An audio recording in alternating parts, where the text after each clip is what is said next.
All right. Well, I'm here with Burke Peters, who was recommended to me by Q, who is a recent guest. You may have seen him on Things Hidden, where we explored some ideas that Q, who is on Twitter, and he has his blog, when he talks about how to apply the insights of Rene Girard's mimetic theory to the field of economics. This is something that I've been interested in for some time.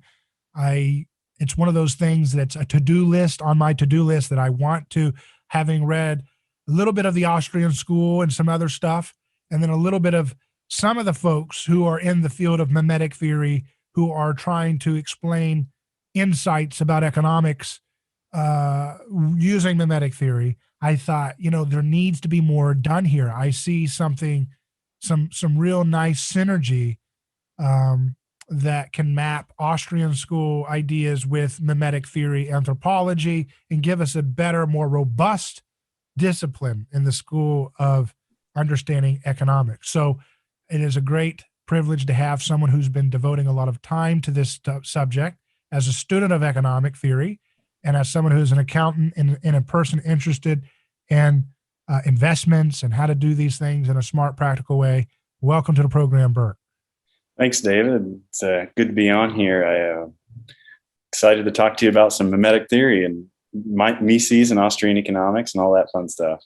Yeah, it's going to be fun. So I usually get into the fun, exciting stuff about mimetic theory when it comes to applying it to politics and current events. And that typically gets into how politicians are mimetic doubles. The more the left and right fight over the same object of desire, which is power and violence and coercion, the more they become undifferentiated. These are principles we learned from Rene Girard. I talk about scapegoat mechanism and how of course, the aspects of the scapegoating mechanism still persist in our politics today. And in the need to have a big other that's a transcendent that binds communities together. I believe one of those big others is the science, which is totally different from science as a discipline, but the science has now become a kind of big other for some time that binds people together and needs to exclude people socially as a scapegoat mechanism to kind of keep that unification of the in-group together. So those are things that I do. I apply it typically in the current event setting to politics. But having said that, I think you've done some good work. You've sent me some notes that I was looking at right before, and we won't be able to cover it all today, but about how to look at the more deeper mechanisms of mimetic desire and how it applies to the field of economics. So you kind of help me. Where should we start here? How should we think about this? Give me some kickoff thoughts. I'll try to start as best I can. Again, this is something that is really new in my head. It's something I've been researching for probably the past 5 to 6 years, and so there's still a lot of ongoing work. I have a lot of old notes that I would have liked to had reviewed before I came on here. But I'd say that my biggest starting point, having started reading Girard and Mises around the same time, was the first 200 pages of Mises, where he really talks about praxeology and action and why we do things. And at the same time, I was reading Girard and Uriarlian, excuse me if I say his name wrong, and he talked about the three brains, the mimetic brain, and then the sort of rational brain and the emotional brain, and how these things kind of interplayed through people's lives. And I felt like that was a good starting place that led into praxeology, where in Mises and Austrian economics, often the way they describe it is that action takes place when someone is sort of uncomfortable and desires a more comfortable or more satisfying state, and that the psychological motivation or fuel or energy behind that decision was the domain of psychology, not the domain of economics. And that once we had sort of decided to undertake these actions, and then we would be subject to these various forces, scarcity and things like that. So that's really where I started to look, and it's been here, there, everywhere. I got interested in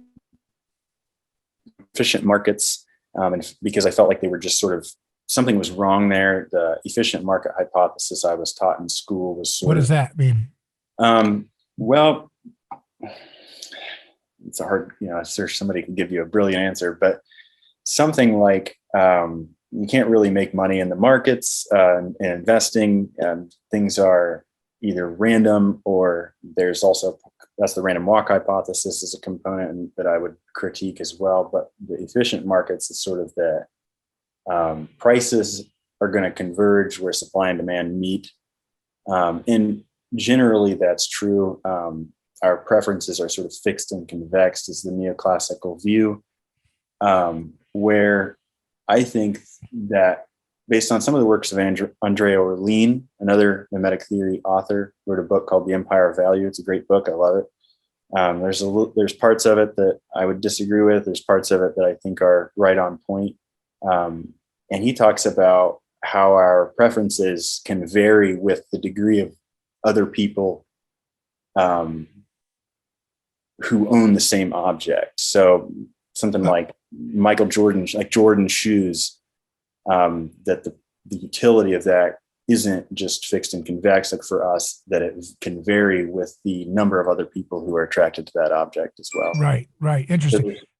So Michael Jordan, owning Michael Jordan shoes is going to be mediated by how many people desire Michael Jordan shoes? Is that what you were saying? Something like the price people are willing to pay varies.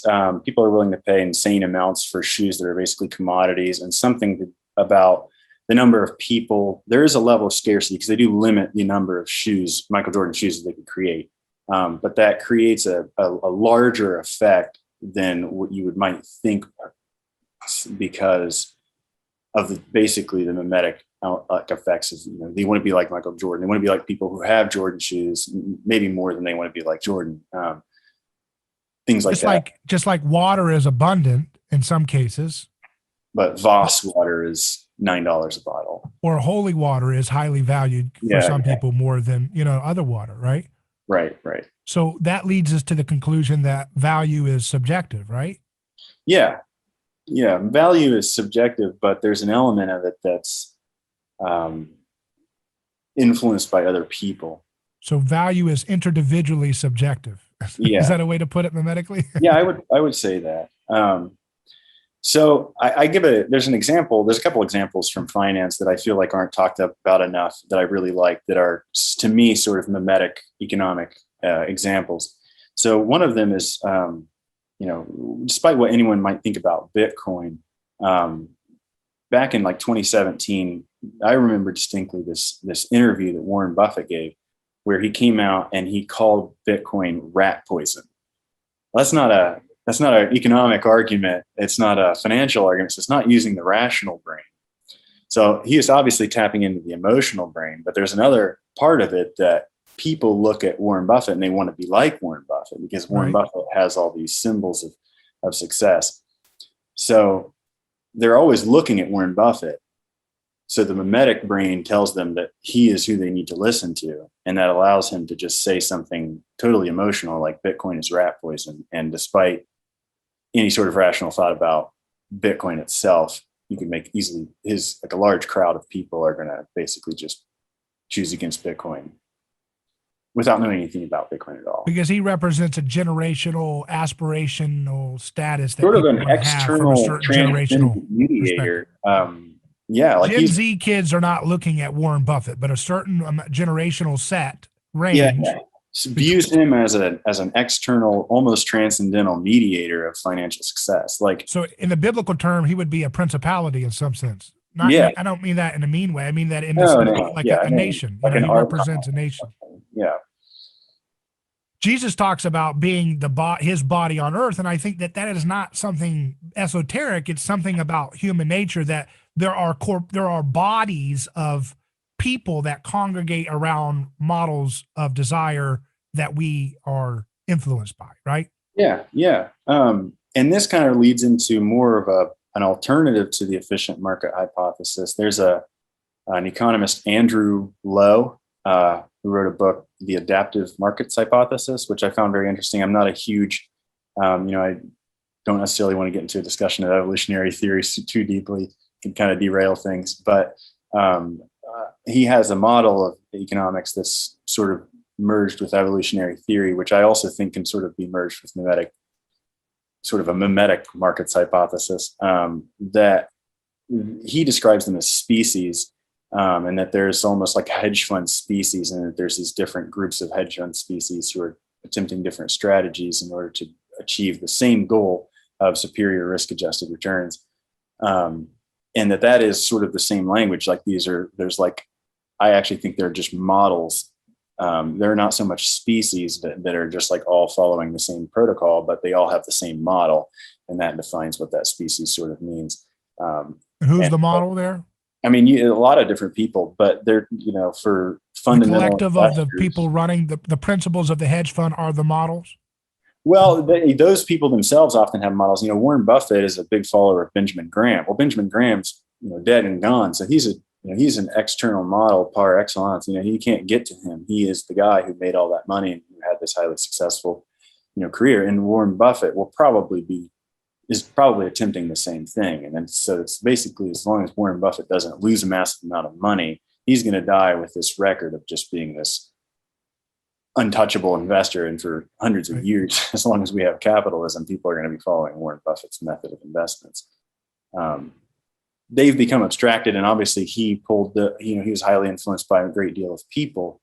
But that's kind of how I see it. At some point, these people come in and out of fashion. As Peter Lynch was very famous in the 90s. There's a lot of these, I think, basically these species of investors that are following after these certain models like Warren Buffett. And then there's these alternative role models. We have on the show a lot, James Dale Davidson, who wrote The Sovereign Individual. He's a financial forecaster, predicted the rise of crypto in the 90s. And every time I have him on, people email me, oh my goodness. Oh, wow. He's got this hardcore following. A lot of people in the, the crypto world love him, Yeah, for sure. Like a Yoda of that world, Yeah, an influence on me as well. I read that a while back, and I really like, obviously the crypto prediction, but the decentralization of sort of societies. I've been sort of watching that thesis play out, I feel like, a little bit over the last 10 years or so, and just seeing how basically it seems to be from the internet and just allowing everyone to group together in this global village, which didn't really turn out. It turned out to be a bunch of cliques going off into their own little parties, is what it seems like. And that's sort of, to me, an indicator of that decentralization thesis they laid out in that book. Yeah, that's true. Yeah, that as globalized as we've become more tribal than ever, haven't we? Yeah, you got your little segments of Twitter, and they all kind of tweet back and forth at each other, and that's reality for them.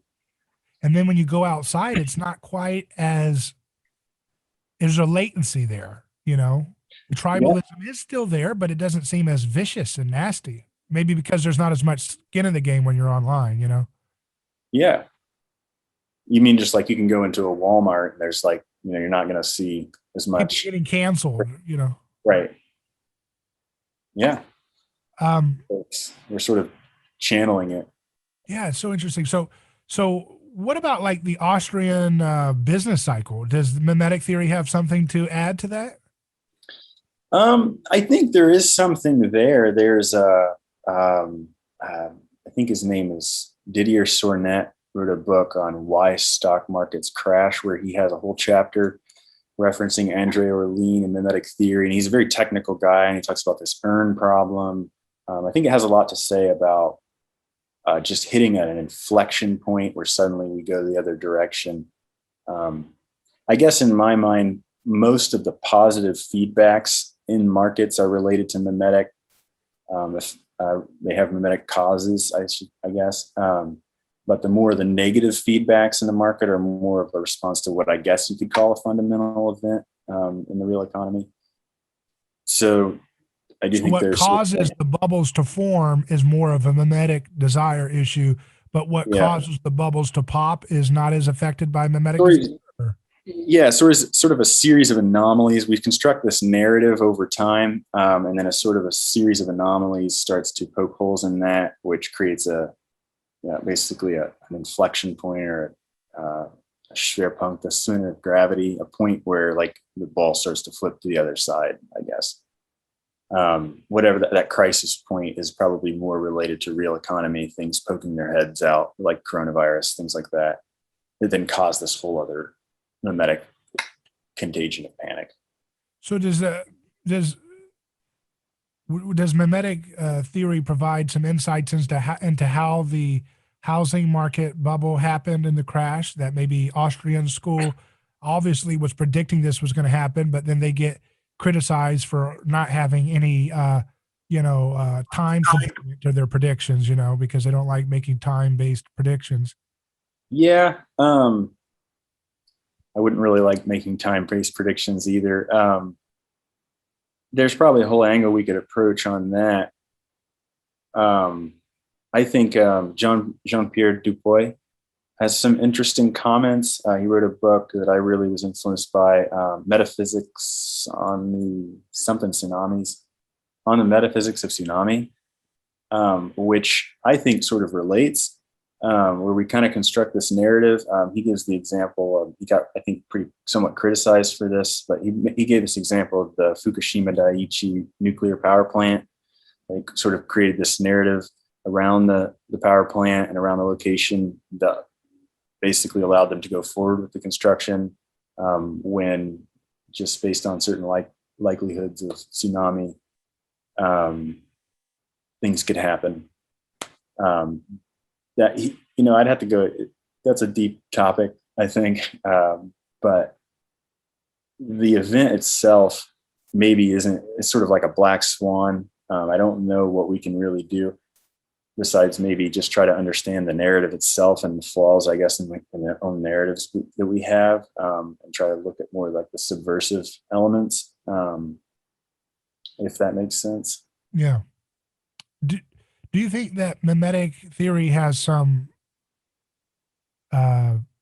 lessons that we can learn from general central economic planning?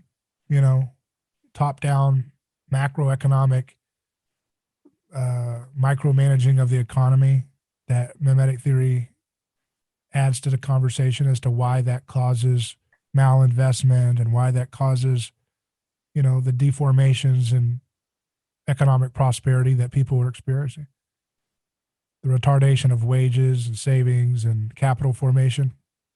Well, I mean, I'm certainly familiar with the Austrian argument, to try to put it to try to look at it from a mimetic angle. I I just think it's the calculation problem, but I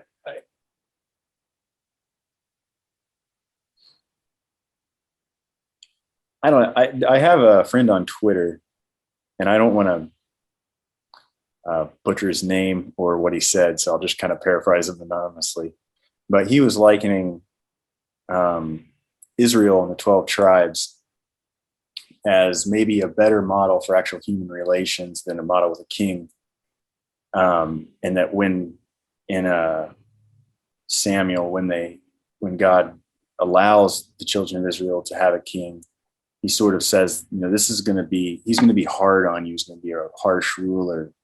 I think there's something about kingship as a human that's just fundamentally flawed, that we're not able to provide what God can provide, essentially. And God sort of in the Samuel, sort of references like, you didn't accept me as your king, so you need a human king. And so I would sort of view it similarly. And, from the mimetic perspective, I just, it's like, we need to have wise leaders, but I think there's something about humans that probably we need 12 tribes. Interesting. If that's an answer. You don't mean specifically 12 tribes, but you mean no. I just mean that sort of when you I'm not sure. What's that?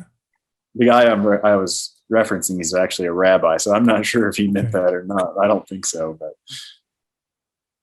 so when you're looking at this See, I tend to slip into political, descriptions to talk about how mimetic theory helps us understand how central planning distorts markets. So I don't know if there's a way to explain what I say politically into economic terms, but I talk Yeah. about the idea of, violence retards society, right? So whenever you're introducing sacrificial violence for a solution, you're going to retard the ability for societies to look outside for creative, nonviolent, um, constructive solutions to a problem, whether it's pollution, whether it's a lack of energy, whether it's a health crisis, skyrocketing chronic illnesses.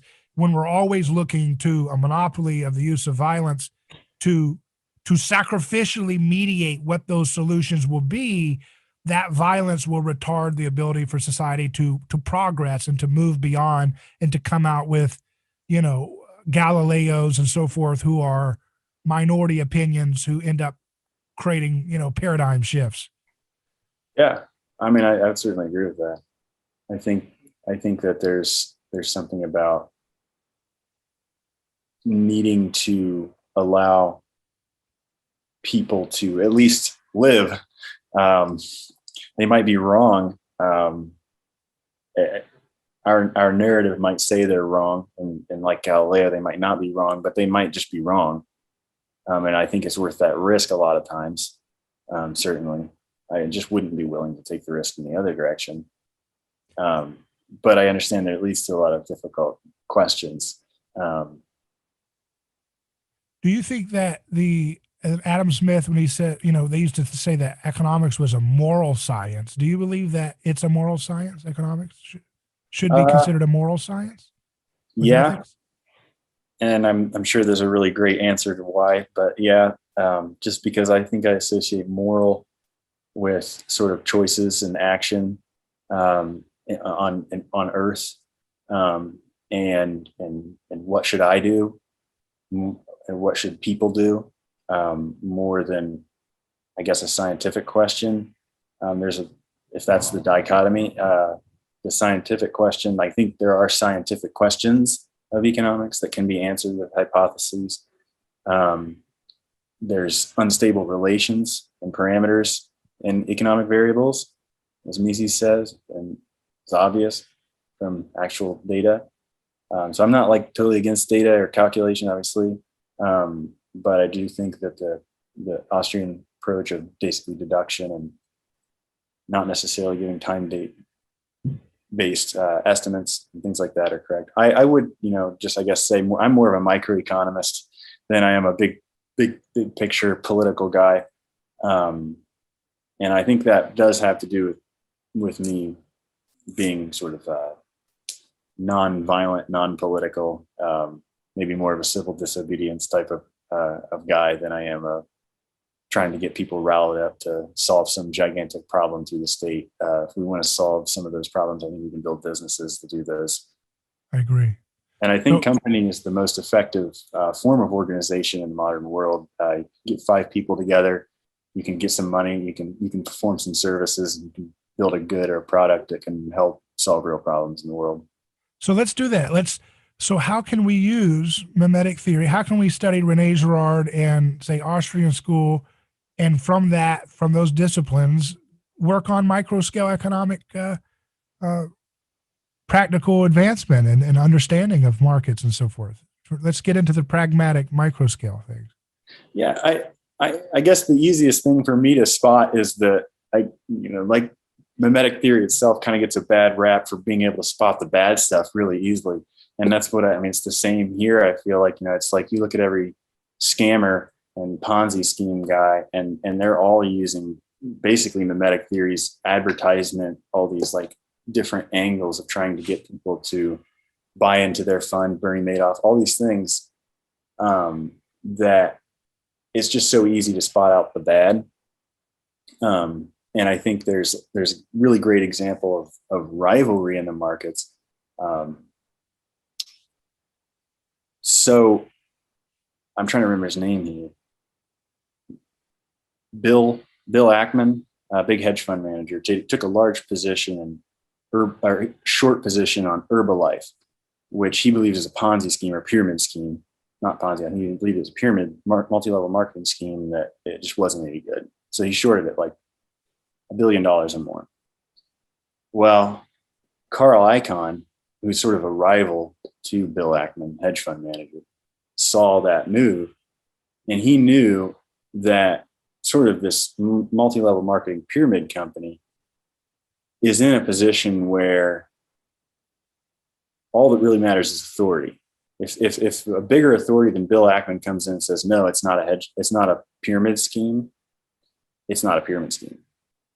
So that's what Carl Icahn does. He comes in, crushes Bill Ackman short, forces Bill Ackman to sell.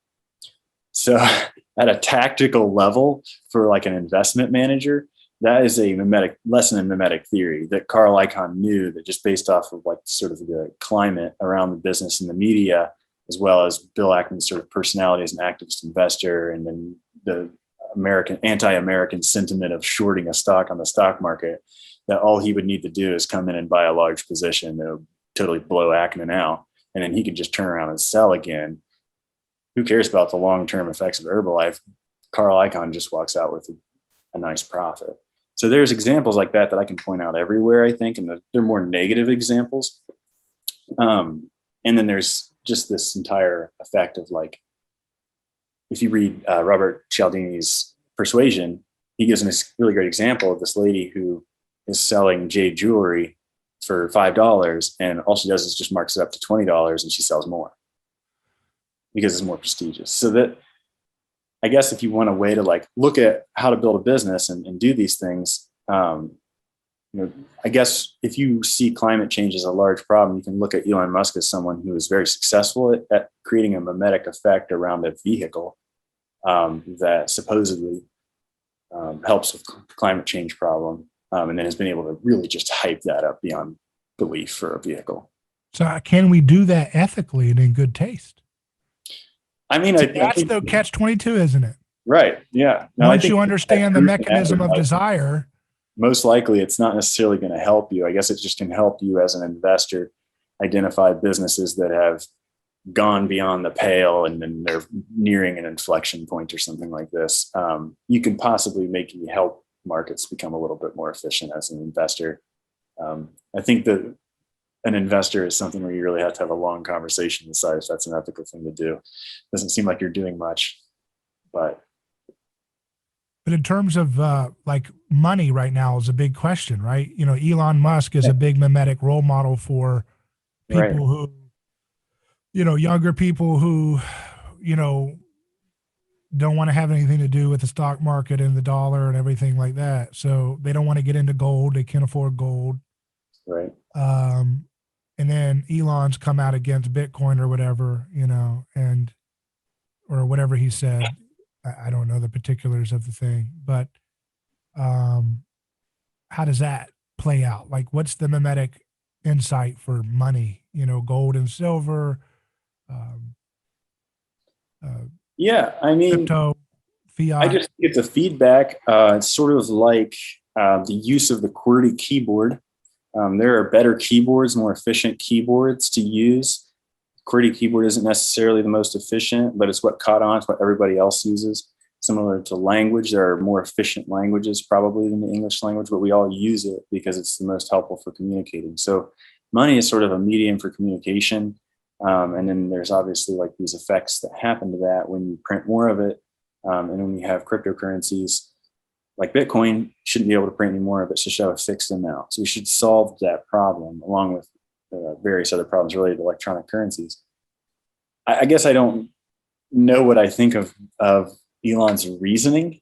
I don't know if he actually believes that using Bitcoin will heat up use up all the world's coal or something like this. I don't know if that's true or not. I don't really know if he believes that either. I'm not sure why, I guess, but he certainly did have a massive impact, partially because he had hyped Bitcoin up so much that a lot of people have been listening to him purely for that reason. People designed trading algorithms to watch his Twitter feed to see if he'd mentioned Bitcoin, and try to determine the sentiment on that tweet. So there's a direct basic connection between the stock market and Elon Musk's Twitter account. Yeah. That's unmediated by humans at this point. Right. So there's a lot that went on there when he sort of built up this massive hype and then turned on it at the last instant. Pretty much anyone who had bought because they listened to Elon will sell because for the same reasons. Now, how does something like the U.S. military play a role as a mimetic model for what you should invest in, like keeping a hold of dollars because they run, military situations around the world until these unidentified aerial phenomenons show up? I'm not sure who they are. Yeah, that's the new topic in the news. We're going to be interviewing Lou Elizondo, the guy who ran that program for the Pentagon, the UFO investigation program. And I was just throwing that out there that as of now, America is the military, as far as we understand, the military dominant monopoly in the world. And that's what allows the dollar to be such a hot ticket, you know what I mean, for the world economy. Yeah. Is that a mimetic model? full faith and force of the United States government certainly means something. Or is that sacrifice? Is that more of a sacrificial mimetic lesson we can learn of like the power of whoever holds the sacred, which is the ability to, sacrifice. Yeah. Is the one who holds the object of desire. Everything's, like if. Yeah. Military is a hard one. I would see it that way. We have a military-backed currency, in other words, is what I'm saying, right? Yeah. So it's the reserve currency, but it's backed by the full faith and force governments for legal tender for tax purposes. But sort of, if you don't want to use the U.S. dollars, you can't pay taxes, and that's against the law. So they'll come for you with guns if they have to, and put you in jail. So yeah, that's how it works. Overseas, that's an element. The central bank does have some effect on the strength of the U.S. dollar, and they do intervene often.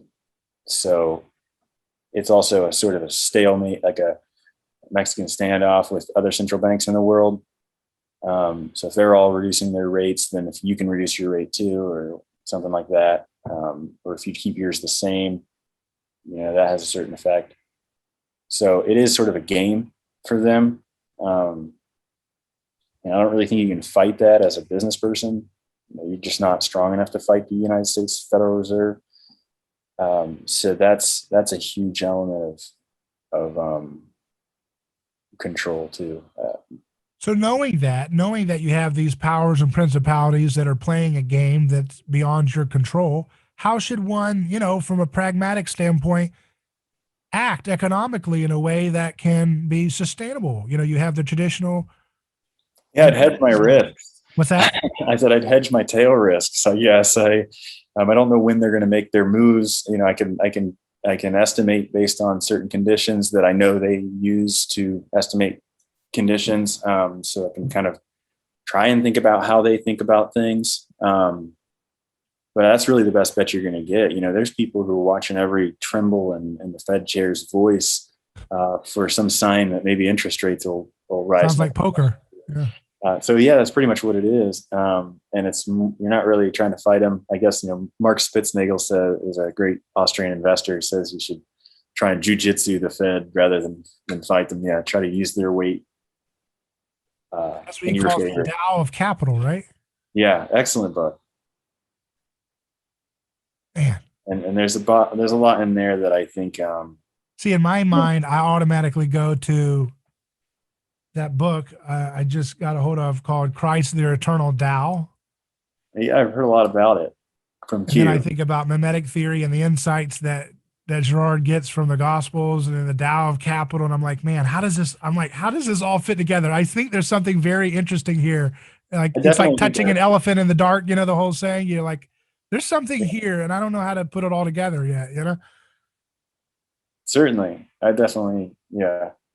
There's a lot there, and there's a bunch of different angles. And for now, for the most part, it's just for me working at them all seeing where it takes me.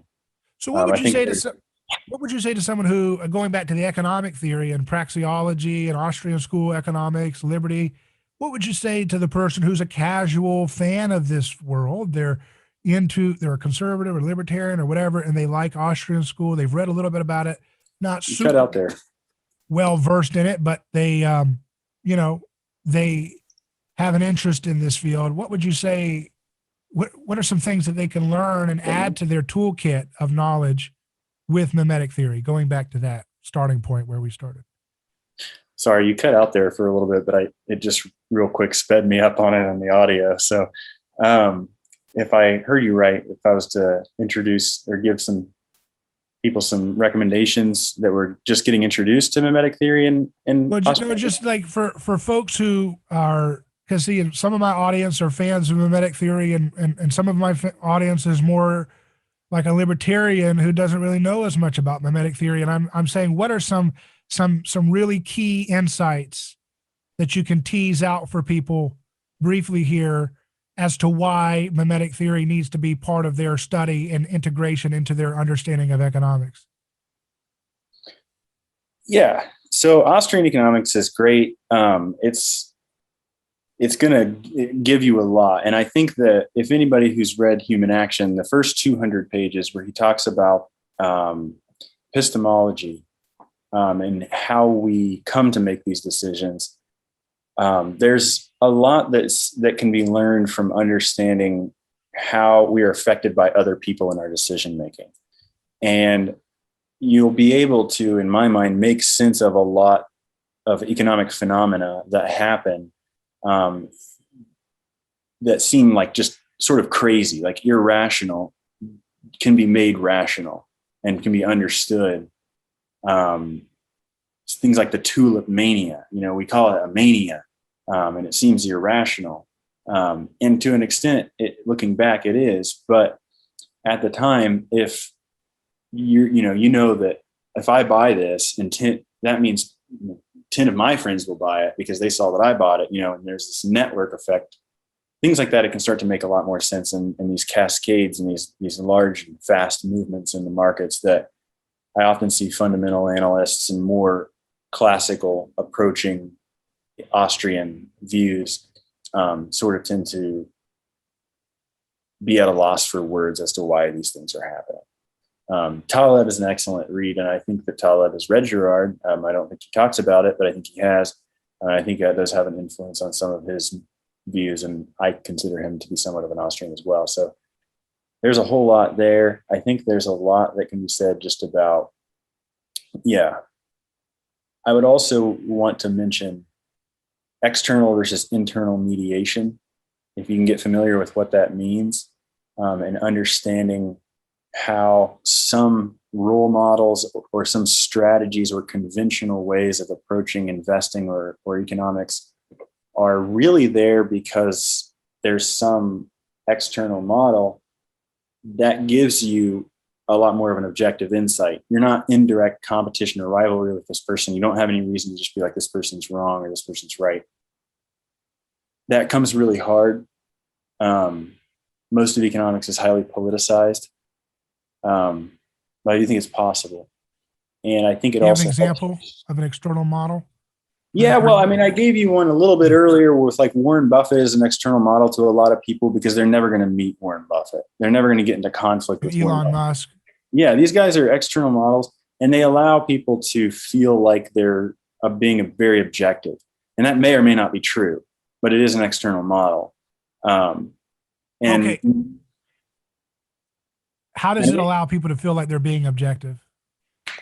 I think because it's less— you're a little less emotionally tied up, maybe, than if— that you think that they are more objective, or that your choices that you're making unconsciously imitating them appear to you to be more objective from your perspective? Which one? Yeah, because they're sort of distant and very clearly successful. They have all the markers of success that this seems to be sort of objectively true.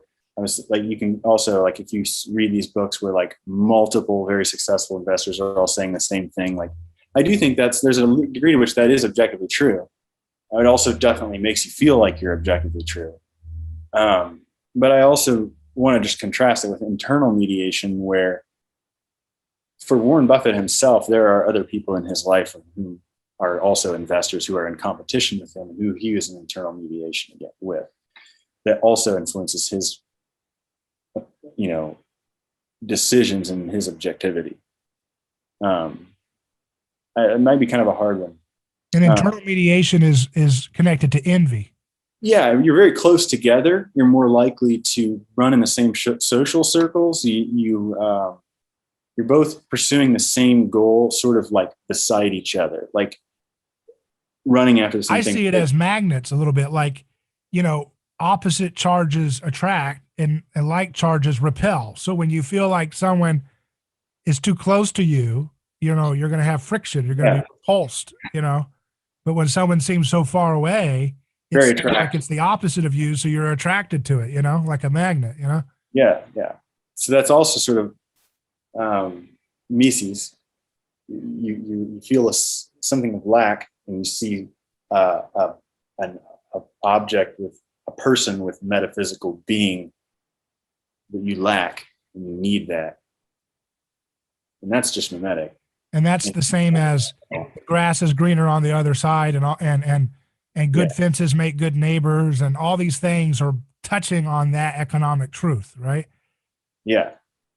And that's not just monetary economics or whatever. That's also everything economics. That's human relationships, everything, right? I mean, we desire to be in company with people who we perceive to be desirable by others. Other people desire that, right? Right. Which is why so much of social media is all about status and who's the in crowd and who's the out crowd, and all of that is what's mediating, the choices that we make economically and socially. Yeah, to bring up one more quick insight on finance that I think is interesting. Rivalries are very real, and you will see rivalries. A big one that I'm sure most Austrian listeners are going to sort of side with the fundamental analyst's point of view of an investor. But then there's these crazy guys that follow these charts, and they have their own systems, and they follow these advanced computer algorithms that are basically just charting systems that are very advanced, and those guys don't always agree with each other. They take completely different investments. They a lot of times sort of bash each other and talk shit about each other, but they both at the end of the day want the same thing. They want superior risk-adjusted returns. And I think that there's a lot of people who are simply unwilling to hear the good parts from the other side's points of view.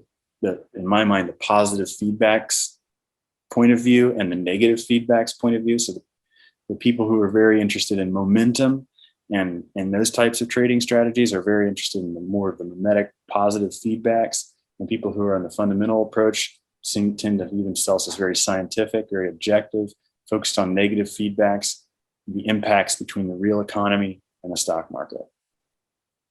And how does envy play a role into the driving of markets here for a little bit? That's mimetic desire, right? Yeah, I certainly think that most people get invested in the markets because they want money.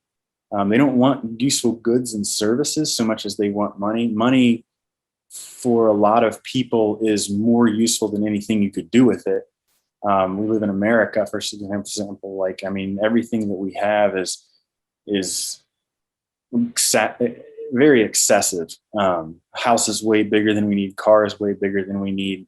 Way more food in the refrigerator than we really need. But beyond that, we still want more money. And there's objects that we could get, but at the end of the day, just having a large number of money is in itself a sense of security and a sense of possibility, that a sense of freedom, of metaphysical being, like freedom of being, that we just don't have and we can never have, seemingly. I think that's, go ahead. No, just an infinite treadmill of hedonism. I think that's why Donald Trump was such an easy scapegoat, because, I forget about the politics. It's just that he aesthetically embodied the excess aesthetic a little too much. And in our world, you're supposed to offset your big houses and your big bank account that you want everybody to know you have by constantly making language and gestures to be in solidarity with the poor, right? So it's like poor people in America are trying to dress like they're rich, and rich people in America are trying to dress like they're poor. Yeah, that's certainly true. And so that's, I remember going to a farmer's market. It's like these wealthy people would put on overalls and act like, oh, look, we got a little folks. And it's like, no, man, you're rich. You're rich. You're putting on overalls and you're selling your wares and goods at the farmer's market. But this is a hobby you do. You're a very rich person. Okay. And then people who don't have much, they put on a suit and look at me, I'm ready to go. But we desire the opposite. So the rich feel guilty. And so they desire to be poor because they believe as if poverty is a sign of moral goodness in some sense. Yeah. And then the poor, they have more of a classic approach of, hey, if you've got money and you look wealthy, then that means you're a success. But Trump was too gaudy, with the golden toilet and everything. That's too gaudy. He wasn't showing enough language. If he had shown more rhetorical fealty to victim concern, he could have offset his target for mimetic envy, right? Right. No. Yeah, the big power suits and the gold house didn't help that. I think that was it predicted. In a lot of ways, I think there were several articles that were like Trump's being set up basically as a scapegoat. He looks like one. Right. I wrote that article in American Conservative back in 2016 or 2015 about Trump is the scapegoat supreme, and of course it ended in a virtual scapegoating where he was eliminated off of the virtual world. You know what I mean? He was banished. Right. So, which is now he's never been more fascinating to me. Right. But that's because that's the Girardian insight about the martyr's energy that happens when we are in a Christ haunted world where the stone that the builders rejected has become the cornerstone, meaning anything that is rejected is perceived to be a fascinating martyr's cornerstone, good or bad, right? Right. For ill or good. That's the phenomenon. So I keep telling people on radio, if they go through with convicting Trump, that will hasten the demise of the globalists faster than anything they could possibly do in terms of cultural, even if he's guilty of sin of whatever they convict him of, the aesthetic of now the one time a president who's not a general or a politician gets into office, that's the one time where you found a criminal problem with them. Come on. The visual of that, the mimetic aesthetic of that is so sort of masked off. Yeah. Not for the hardcore fans that are obsessed with worshiping Trump on the left or the right, but the people in the middle, which is where culture will shift in the long term.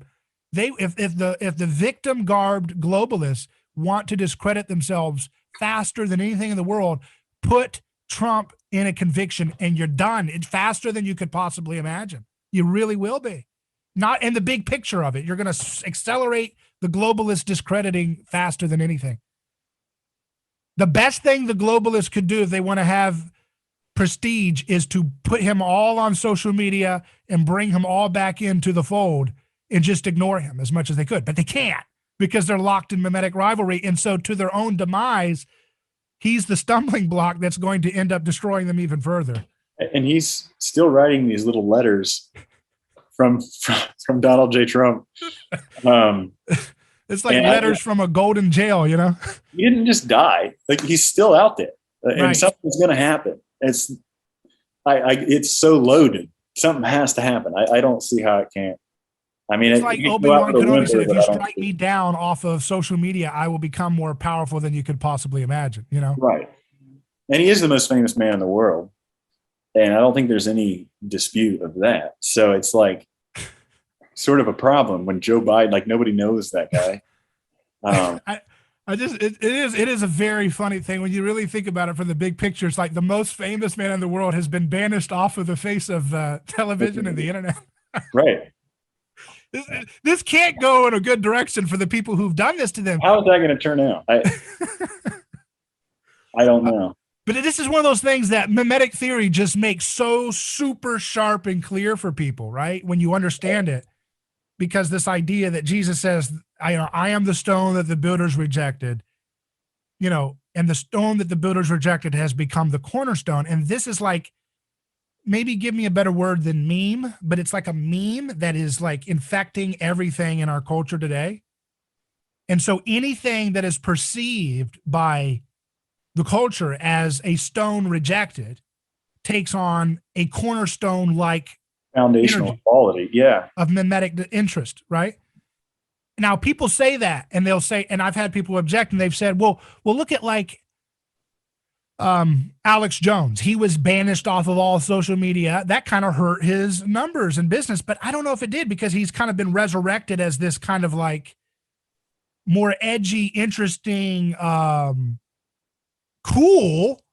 Yeah, if you still person watch by Generation Z, they love him now, even if it's ironic. They still love him. He's like a Chris Farley who also talks about conspiracy. Oh yeah, right? Very popular. I mean, and I think that I wouldn't know the numbers, and he's not on YouTube, so it's like I can't look him up easy. But he's got his website. I'm pretty Who's sure. This? Alex Jones.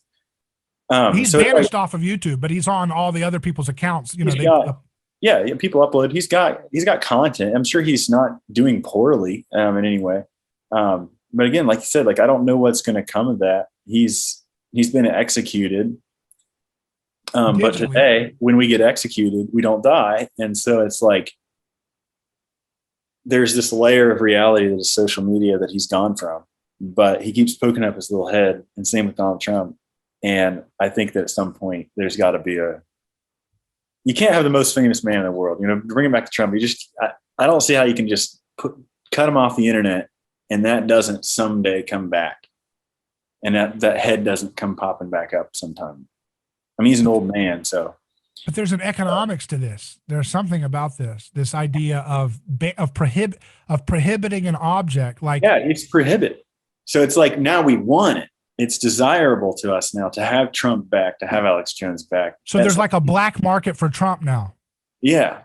So like there was weed, and then they decided to prohibit it with the war on drugs. And then the weed became more desirable because people were like, hey, this is what you do when you want to numb out from the mainstream loser society. So you became a pothead. And now there's a war on Trump. It prohibited Trump from decent society, which is going to make him an underground black market object of desire more than ever. That's not good, because banishing weed gave us meth.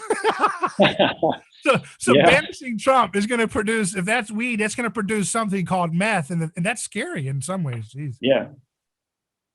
What is the meth Trump? That's a great question. From an economic standpoint, it's going to be something that's easier in terms of portability, with a bigger high per purchase, right?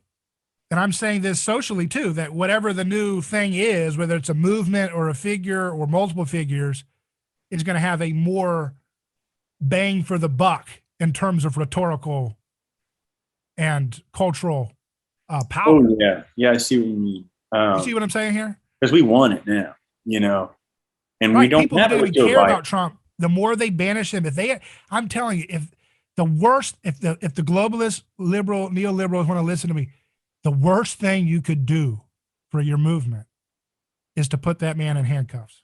If you show a photo of that man in perp walk,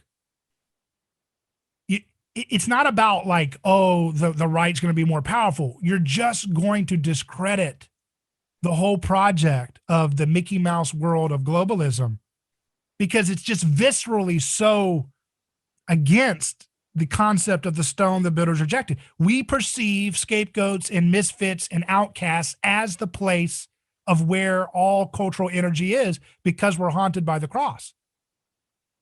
Right? Yeah. And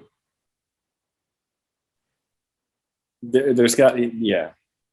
They're added to this, like Joe Biden's just total lack of presence just creates this mass, like even bigger void than if Joe Biden would have been a true rival and literally just tried to be more Trump than Trump. Yeah, that's so true. That's such a good point. Solve the problem, I think, more than just creating a void. Because now it's like it feels like we don't have a president.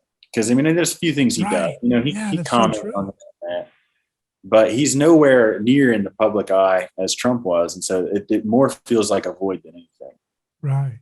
But isn't it a good tactic that they didn't engage in memetic rivalry and put up a Trumpian left wing guy, because then that would have escalated even worse? You know what I mean? Yeah, probably. This is why I don't vote. So Right. Yeah. I'm just thinking out loud strategically how this might play out, though. So you're right. They put up an empty suit, if there ever was one, just create this massive void. So I with don't no know. charisma and no energy and no gravitas, nothing. It's just total scripted.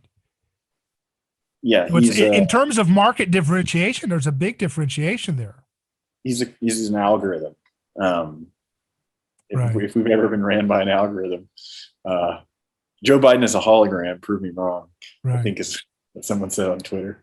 But Yeah. he hasn't been, during the whole election and everything, it was just like he wasn't really doing big campaigns. He wasn't there. I don't know anybody who's ever seen Joe Biden. I know a lot of people who've seen Donald Trump.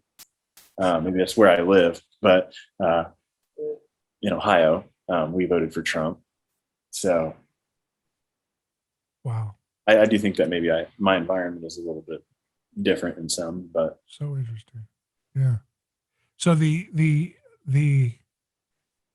void in it's definitely a market differentiation, though, in terms of your product. If these political parties are products, they've offered a differentiated product, which is, you've had your uppers, now you need a down, you need something to just like numb you out and relax, because, and that's work. The hardcore followers of television and newspapers, like the Democrats, have dropped off dramatically watching the news. They're out. They're like, okay, we're safe.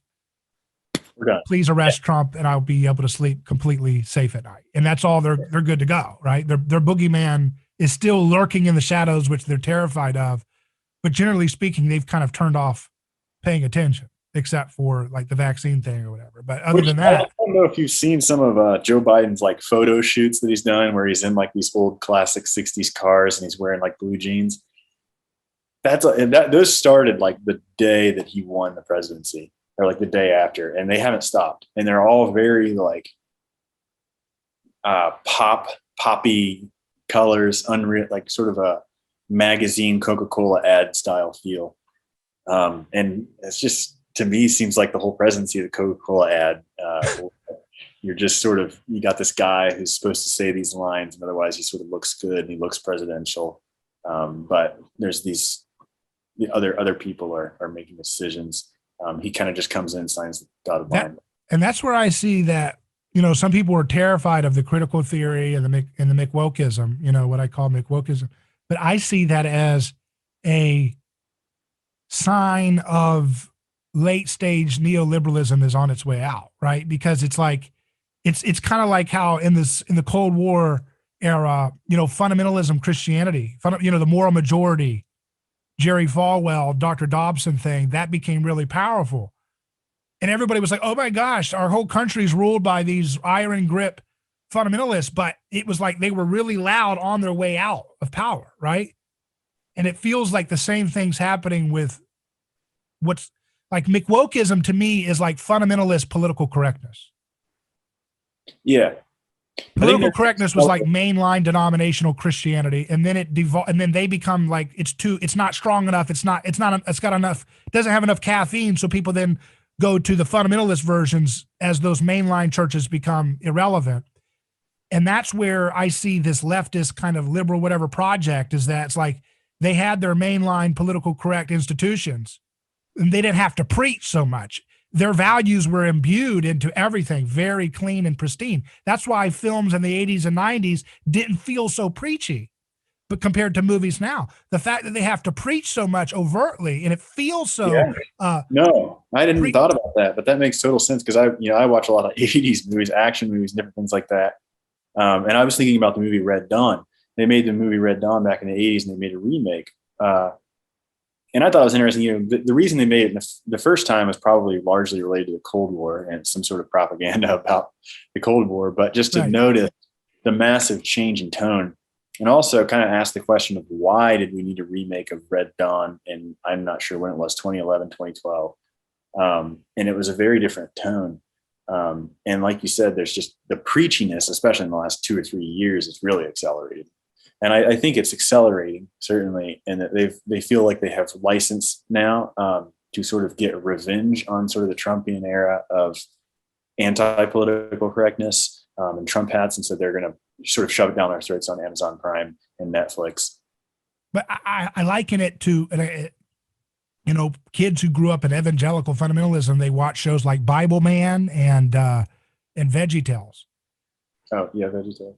And so when you see like the modern woke Star Wars is as preachy about that religion as VeggieTales is about the biblical religion. And what I'm trying to, what I think this is a good sign that the wokeism is like late stage dying liberalism. Trying to inject a little bit more propaganda because it's not working. And that's a good sign. See what conservatives do, since they're so reactionary, is they always like, oh look, they're getting more preachy. Let's get more No. You don't imitate a dying opponent. Okay.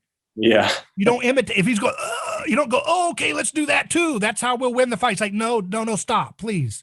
Get out of his way and allow your opponent to just go ahead and fade on out to pasture. Because see, this neoliberal project needs the conservative boogeyman to like stay alive mimetically. It needs the boogeyman to keep fighting it. And that's why this new right that keeps wanting to say, oh my goodness, we don't have time for people like what you're saying, Burke, about, hey, just, start business. We have to do macro scale fighting. We have to ban critical theory and all this stuff. And, like all this stuff, it sounds nice, but at the end of the day, you're just imitating a dying opponent who's had a full monopoly. And now you realize how much they control, but they're already dying. So just let them die. The moment you keep fighting for the object of power, the more you keep that zombie going. You see what I mean? Yeah, for sure. We should be building things, new things. It's not easy. But trying to, like you said, fight critical race theory in school is a very large problem when you could just homeschool your kids, which maybe will be illegal sometime. But there are alternatives usually in our society, hopefully. There are times to fight larger scale problems, I'm sure. I think it's hard to say when. Right. But you can fight a large scale battle without a large scale problem without getting into politics as a new legislative solution. You know what I mean? Or yeah. I mean, when Nikola Tesla created alternating current, that was solving a large scale problem of energy, but he didn't go to Congress to get a legislative bill passed to get him the permission to do it. He just did it. Right? He did it. Yeah, absolutely. That's the mindset I think we need to have. We need to have mimetic role models like Nikola Tesla. I think he is a Christian role model we should emulate. Yeah, yes. Well, hey, it's been a real pleasure speaking with you. We've covered a lot of ground economically and given some sketch, foundational thoughts for people to think about how mimetic theory applies with, Austrian school and some other economic insights for investment, for I know we've only just started a foundation here, so maybe we'll do it again sometime. Yeah, it was really good talking to you, David. Yeah. Any final thoughts before we part for our audience, for anything they can do to, homework to investigate these topics more for folks who are new to, like, beginner in mimetic theory in Austrian school, or want to get into the mimetic theory more? For today's sort of science obsessed society, I think Ogarlian's mimetic brain is an excellent entryway for a lot of people, and it's not recommended enough. All of Girard's books are obviously excellent. They're a certain style that maybe isn't for every American reader, and someone who's maybe used to reading scientific materials could get into, or psychological materials could at least get into Ogarlian's thought as an entryway more than anything else. But hey, I just had a great time talking to you. I love talking about these topics to people. And one last bonus question: what is the economics of hypnotherapy? Since Ogarlian talks about hypnotherapy, what's that all about? Hypnotism. Let's just say hypnotism in general. There's hypnotism is a big one. Ogarlian talks about it. They talk about it in Things Hidden Since the Foundation of the World as well. And I've tried it on people. It hasn't really worked, mostly because I think I did it wrong. I think there's like all these different methods, but there is something about it that is mimetic, and like the person needs to trust you. So they already need to sort of view you as a mimetic model. They need to feel like they can imitate you safely so that violence won't erupt. If they have any, I think people sort of subconsciously have a fear that violence is going to erupt. And so they're really unwilling to be like, yes, you can perform hypnosis on me. But if you can get them to trust you enough, like, no, this isn't going to happen. I do think it's possible to get people in hypnotic states. I wouldn't, there's a lot that is there. It sounds like the nightly news. I think it happens on news and on things like that there's visual and audio stimuli, you know what I'm saying? Stimulus that aid as well as words.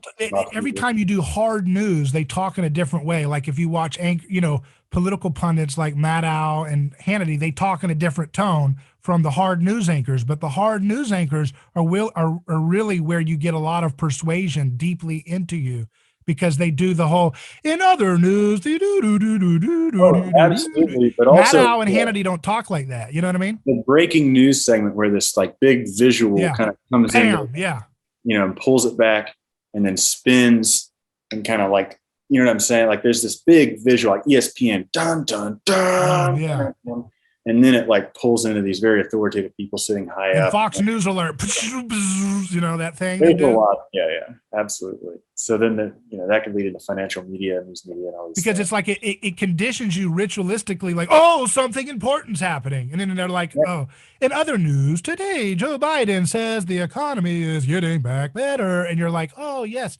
authority figure, audio, telling me everything okay. And it's the same.